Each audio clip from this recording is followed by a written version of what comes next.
मैं जेबी मल। आज मैं स्क्रीनिंग के बारे में आपको बहुत ही डिटेल से बताऊंगा।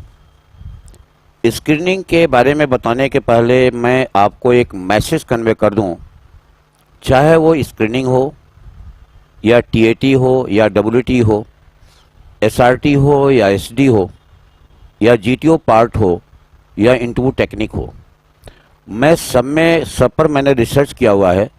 9 किताबें लिखी हुई हैं, 4 तो ऑलरेडी मार्केट में है और 5 पब्लिश होने वाली हैं, जिसकी सारी इन्फॉर्मेशन मैं आपको दे चुका हूं।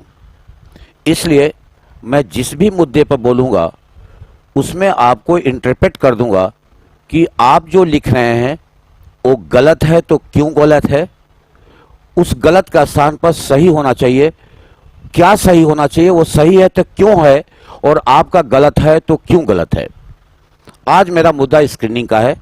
सबसे पहले मैं एक इस मुद्दे पर आता हूं, why I have a third screening. हर चीज़ के लिए बच्चे सिचुएशंस होती हैं, हर चीज़ प्री डिटर्मिंड होता है और प्री डिसाइडेड होता है, और सब मैं भगवान पर विश्वास करता हूं, ईश्वर की मर्जी से होता है।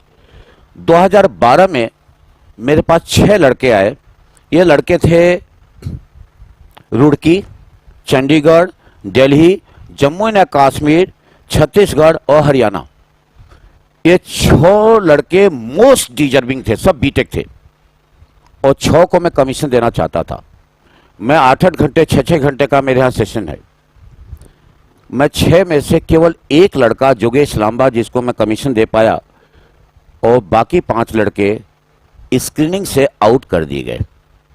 मेरे इस 40 साल के अनुभव में इतनी किताबें लिखने के बाद, इतने गहन शोध करने के पश्चात मैं बिल्कुल सेटिस्फाइड नहीं हुआ कि वो 5 लड़के स्क्रीन आउट क्यों हुए। मैंने इस पर फिर रिसर्च की। रिसर्च करके पहला जो फैक्टर आया वो मेरे सामने आया कि ये स्क्रीनिंग है क्या। बच्चे, ये अनटेस्टेड हाइपोथेसिस है। मैं सेकेंड मुद्दे पर आता हूं कि इस स्क्रीनिंग का स्टेटस क्या है, इसकी स्थिति क्या है, इसका वर्तमान रवैया क्या है।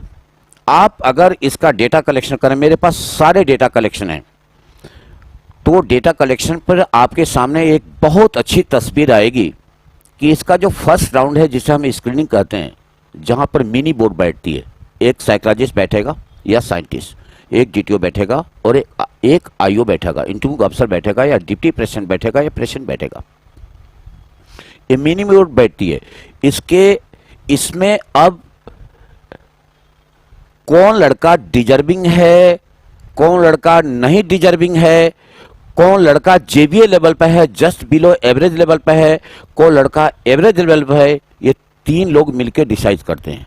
मैं आपको स्क्रीनिंग के स्टेटस के पार्ट को एक्सप्लेन करने के बाद इसके अंतिम अगले मुद्दे पर आता हूं कि स्क्रीनिंग से बाउंसिंग क्यों होती है, कौन कौन से कंपोनेंट्स रिस्पॉन्सिबल हैं एक लड़के को स्क्रीनिंग से बाउंस करने के लिए। इसकी स्टेज देखिए। एक लड़का सिलेक्शन पा जाता है और मेरिट आउट हो जाता है, दोबारा फिर उसी बोर्ड में जाता है और स्क्रीन आउट हो जाता है। एक लड़का सिलेक्ट होता है और मेडिकली आउट हो जाता है, वो दोबारा फिर उसी बोर्ड में या उसके दूसरे बोर्ड में, तीसरे बोर्ड में जाता है, वो स्क्रीन आउट हो जाता है। एक लड़का 4 बार स्क्रीन इन होकर के कॉन्फ्रेंस के स्टेज तक जाता है और उसके बाद अगले 3-4 चांस में लगातार स्क्रीन आउट हो रहा है। इसका अभी तक कोई लेट डाउन और पार्टिकुलर क्राइटेरिया नहीं है। एक लड़का बहुत ही जो डिजर्विंग है वो स्क्रीन आउट हो जाता है, एक लड़का जो नॉन डिजर्विंग है स्क्रीन इन हो जा रहा है। मैं इस पैरामीटर के कोई भी अगेंस्ट नहीं बोल रहा हूं। जो भी गवर्नमेंट ने या डीआईपीआर ने बनाया है बहुत ही अच्छा बनाया है। फिलहाल इसमें जो सामने डेटा कलेक्शन में जो स्थितियां आ रही हैं उन पर मैंने आपको बोल दिया है। अब एक मुद्दा आता है कि आखिर में इतना फेलियर क्यों हो रहा है। मैंने आपके सेकेंड राउंड टेस्टिंग के ऊपर पैरामीटर ऑफ सिलेक्शन लिख दिया है और यहां तक बता दिया है कि आप गूगल पर जाएं, लिसनिंग डालें या टाइप करें पैरामीटर ऑफ सिलेक्शन बाय जेबी मल, तो आपके सामने 3-4 पेज का पैरामीटर आ जाएगा। अगर आप चाहते हैं तो अगले मैं वीडियो तक स्क्रीनिंग का भी पैरामीटर बना दूंगा, बना करके आपके सामने बोल दूंगा कि स्क्रीनिंग में इन होने के लिए इसका पैरामीटर क्या है। फिलहाल मैं इस मुद्दे पर आता हूं कि बच्चे स्क्रीनिंग में बाउंसिंग क्यों आ रही है और क्यों हो रही है। पहला तो है OIR, दूसरा आई कांटेक्ट, तीसरा लैक ऑफ क्यूरियोसिटी, चौथा unwanted body I am sorry gentleman, body gesture और बॉडी लैंग्वेज, लेंदी स्टोरी, ये पांचवा है। छठवां लैक ऑफ थॉट प्रोसेस और पुअर स्टोरी राइटिंग। सातवां है नरेशन का ड्यूरेशन 1 मिनट से ज्यादा होना। आठवां है लुकिंग टुवर्ड्स और एट एसेसर्स। नौवां है रेगुलर स्टकअप्स और फ्लक्चुएशन इन योर कन्वर्सेशन। 10वां है पुअर लैंग्वेज और 11वां है जो इंग्लिश से आप हिंदी में ट्रांजैक्शन करते हो या हिंदी से इंग्लिश में ट्रांजैक्शन करते हो, इस ट्रांजैक्शन के ड्यूरेशन में डिले, डिफेक्ट, फ्लक्चुएशन और स्टकअप्स होते हैं और या ग्रास ग्रामेटिकल एरर होता है या आप कन्वे नहीं कर पाते हैं या कन्वर्स भी नहीं कर पाते हैं तो स्क्रीनिंग से बाहर होते हैं। अब एक मुद्दा आता है कि what will amount to screening. Screening के लिए में कितने कंपोनेंट्स हैं? 2 पार्ट हैं, एक तो रिटन पार्ट है और दूसरा स्पोकन पार्ट है। मैं रिटन पार्ट को डिवाइड कर रहा हूं। इसमें 2 पार्ट हैं, एक तो OIR है। OIR के 2 नाम है बच्चे, ऑफिसर्स इंटेलिजेंस रेटिंग और ओवरऑल इंटेलिजेंस रेटिंग। बच्चे मैं OIR के बारे में एक दिन सेपरेट क्लास ले लूंगा। OIR से मैक्सिमम फेलियर इसलिए होता है कि OIR 5 बिल्कुल एक्सेप्टेबल नहीं है, 4 भी एक्सेप्टेबल नहीं है, 3 एक्सेप्टेबल है, 2 बेटर है और 1 मिलता नहीं है। तो हमने 21 सीरीज OIR की बनाई है जिसके बाहर से सवाल नहीं आते हैं। मैं OIR पर अलग से बोल दूंगा। फिलहाल 21 सीरीज को मैं धीरे धीरे आपको पोस्ट करके बताता जाऊंगा जिससे आपको एक्चुअल और ओरिजिनल गाइडेंस मिल सके। दूसरा आता हूं स्टोरी राइटिंग पर। बच्चे थोड़ा स्टोरी राइटिंग थोड़ा डिफिकल्ट है, टीडियस है और टाइम टेकिंग है। इसमें बहुत कंपोनेंट्स काम करते हैं, लैंग्वेज भी काम करती है, थॉट प्रोसेस का लेवल काम करता है, कोहेरेंस काम करता है और सेंटेंस फॉर्मेशन भी काम करता है और इमेजिनेशन भी काम करता है और परसेप्शन का तो टेस्ट है ही है। मैं अगले बार भी बता दूंगा कि परसेप्शन और अपरसेप्शन में अंतर क्या होता है। तो स्टोरी राइटिंग में इतने फैक्टर हैं। स्टोरी राइटिंग के ऊपर मैं आपको एक सीन दिखा देता हूं जिसमें एक किसान आदमी, 2 किसान आदमी खेत में जा रहे हैं और इतना खेत में पानी भरा हुआ है कि वो अपने पैर के जूते को हाथ में लिया हुआ है, सर पर कुछ पोटली रखे हुए। इस पर बच्चे मैं 3 प्रकार की स्टोरी बनाया हूं, जरा तीनों प्रकार को सुन लीजिए और अपनी अब समस्या भी सुन लीजिए। आप सारे वीडियो वॉच कर रहे हैं, मेरे स्टूडेंट्स के भी वीडियो आ रहे हैं, मैं उनको धन्यवाद देता हूं। आप उनकी बात भी सुन लें।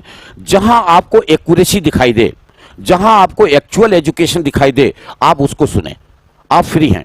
देखिए बच्चे, कोई आदमी फास्ट नरेटर होता है, कोई मीडियाकर होता है, कोई स्लो नरेशन करता है। ध्यान रखें, समय 1 मिनट का है। ये उनके डिस्कशन पर है। 1 मिनट को 50 सेकंड भी कर सकते हैं। It depends on your projection level. और 1 मिनट के समय को 1 मिनट 10 सेकंड भी कर सकते हैं, 1 मिनट 20 सेकंड भी कर सकते हैं। लेकिन आपके लिए सेफ साइड यह है कि आप अपने नरेशन को 1 मिनट में करें और 55 सेकंड की प्रैक्टिस करें। इसके लिए आपको करना क्या होगा? अगर आप फास्ट नरेटर हैं, फास्ट स्पीकर हैं, तो थोड़ी स्टोरी बड़ी भी हो सकती है। वो बड़ी स्टोरी भी आपको दे रहा हूं इसी सिचुएशन पर। अगर आप मीडियाकर हैं तो बड़ी से और छोटी के मध्य की स्टोरी दे रहा हूं कि आप इतने लाइन की स्टोरी लिख दें आप, क्योंकि आप नरेशन में मीडियाकर हैं। और अगर आप बहुत ही स्लो स्पीकर हैं, सबसे छोटी स्टोरी भी लिख दे रहा हूं, लिख करके आपको बता दे रहा हूं। ये तीनों स्टोरी बिल्कुल ही एक्सेप्टेबल हैं, इसमें कोई घबराने की बात नहीं है।